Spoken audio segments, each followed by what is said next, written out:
soki baza basi ya tembe tellement mwasi wana monaka ke yaza mutu atembe akota awa soki akoti awa nayebisi yo ke okoyoka kaleso na ye ekokita ekokatana nayebisi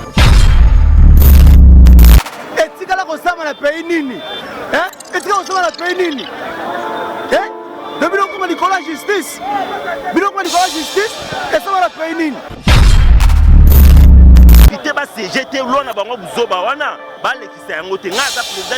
président ya parlement de Buya Matete na mobiliser base na nga nyonso tuinde toye awa alors mabunda ye tellement sakanaka toujours alingi kosakana na chef de l'état yango biso toyebisi ye ke soki balingi balekisa lwa na bango buzoba wana awa ekosimba te ministre ya justice babengisaki na parlement mpona te baluka ministre ya justice wana baluka ministre ya justice abanda koimposaka sur magistrat esalama wapi na peli nini justice ife ezala indépendance batika magistrat basala makambo na bango baboya état de droit indépendance yango wana état de droit ofatia ye nango bango siko balingi bafina yango yango biso population congolaise tokondima yango ata moke te toza na kanda makasi mpona balwa oyo assemblée ekweyisi en tout cas tosepeli nango te naoloba boye na bana liboso na obe minaku ye azalaka na assemblée awa azalaka wapi bakweyisa lwa na oyo bakweyisa lelo oyo cette fois-ci population etelemi toza na kanda ya kosakana Janine Mabunda nazokebisa yo ta nazoloba bona ministre oyo so bosakani bokoyeba sikoyo botumboli population Minako na Kabila na Mabunda mwasi ya Kabila Zoba Ndumba ba mama na bango ya mwana tobi boye comité international Nations Unies Union africaine boya kozwa mutamyo Kabila awa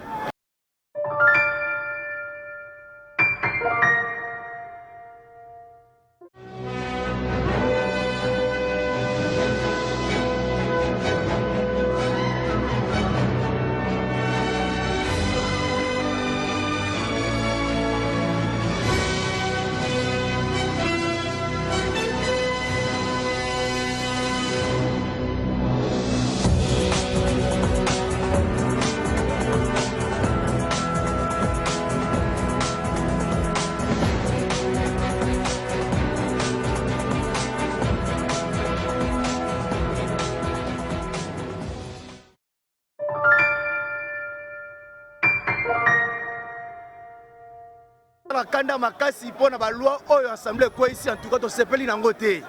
naoloba boye na bana liboso na obe minaku ye azalaka na assemblée awa azalaka wapi bakweyisa lwa na oyo bakweyisa lelo oyo cette fois-ci population etelemi toza na kanda ya kosakana Janine Mabunda nazokebisa yo ta nazoloba bona minute oyo so bosakani bokoyeba sikoyo botumboli population etikala kosama na pays nini etikala kosama na pays nini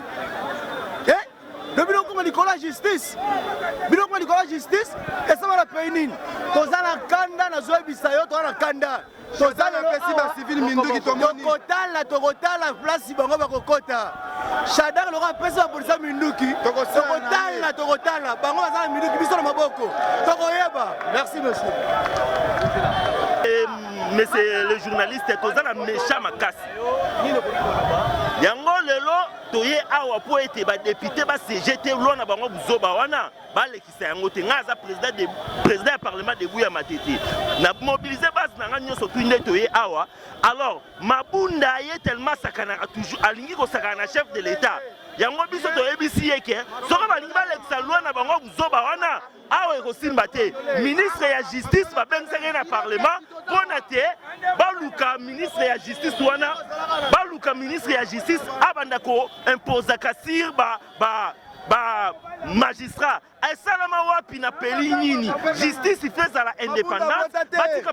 magistrat basala makambo na bango baboya état de droit indépendance yango wana état de droit ofatia ye nango bango siko balingi bafina yango biso population congolaise tokondima yango ata moke te yango wana soki baza basi ya tembe tellement mwasi wana monaka ke yaza mutu atembe akota awa soki akoti awa nayebisi yo ke okoyoka kaleso na ye ekokita ekokatana nayebisi bina mamba solo awasa ramoni population o tokotumba bango lelo mais parlement o balobaka dissolution parlement dissolution ngo eza sikoyo biso moko sikoyo population todissoudre parlement ngo na nkoko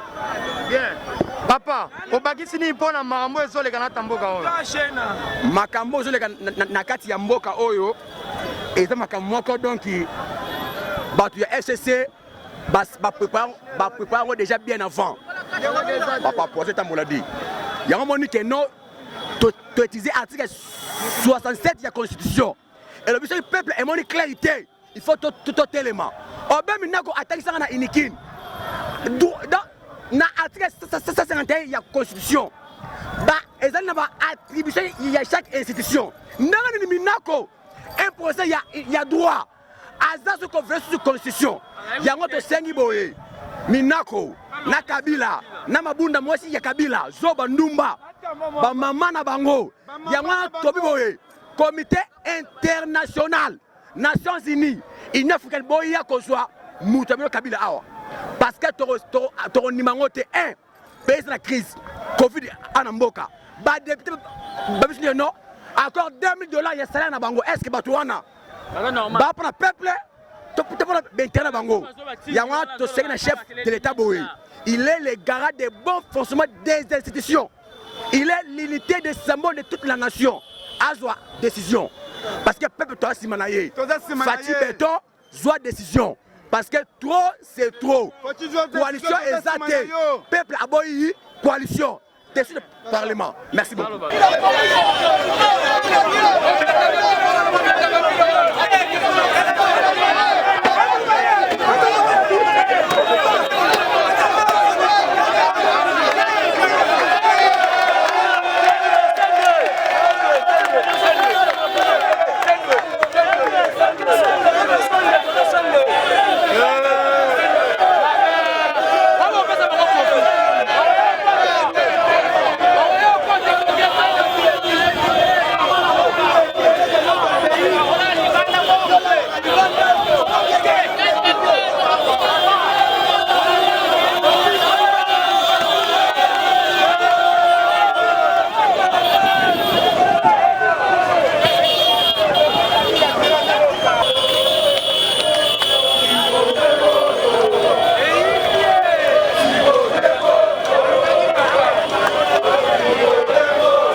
te papa. tomoni bino na parlement problème nini eza kolekana Problème eza wa majorité nyonso batravaillaki na Kabila majorité de wana na ancien président ya Assemblée nationale Obe Minako na président Assemblée nationale actuel Janine Mabunda makambo bango bazolinga basala mpona peuple congolais mpona bapeuple congolais bayebake bakosubi baconséquence oyo bango bazolinga basala wana tanke majorité bayebake peuple congolais aza contre bango oyo bango bazolinga basala wana mpona dignité na bango mpona korespecte la loi mpona kozala contre baindividu batika makambo bazosala wana. Merci beaucoup.